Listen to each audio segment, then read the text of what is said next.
A good start is half the job, especially with these tools: a cutting knife, a bevel tool, a tape measure, a jigsaw and a pencil.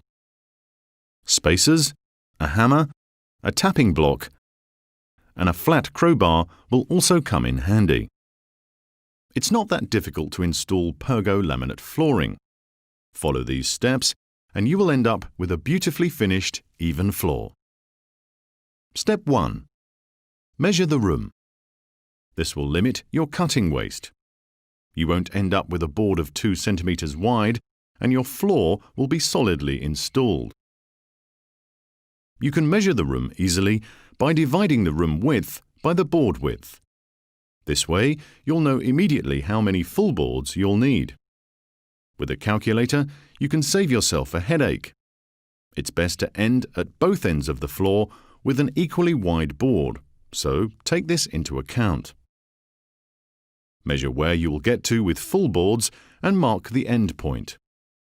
Use this point on both sides of the room to draw a perpendicular line. Hammer a nail in the floor on both sides and stretch a rope between them. This way, your boards will certainly be straight. Once the room has been measured, you can open the boxes. Do this at the side. You'll have less risk of cutting into a board. Browse the manual, and then the real work starts. Professional tip: a wall is not always completely straight or taut, so it's best not to use it as a guideline. That's the reason why you don't place the first row of boards against the wall, but start away from it. After about 3 rows, you can start working towards the wall. When you measure, place a line on the wall to indicate where you'll get to with the full boards. From there, start with a few full rows and do not forget the spacers. This way, you're giving the floor some room to move under the influence of the humidity level. Immediately place about 3 rows.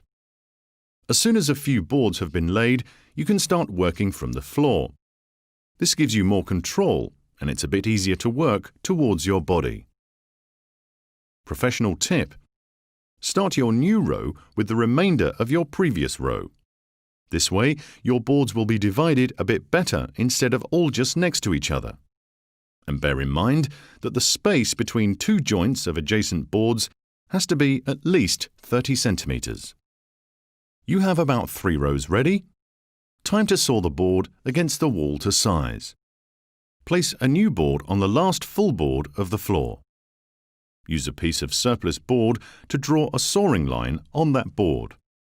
Then you don't have to measure everything. Professional tip: cut a groove into the piece of surplus board to keep your pencil in. It makes things smoother. Use the jigsaw to saw the last board to width and click them in the floor. Connect well with the crowbar and put the spacers in between.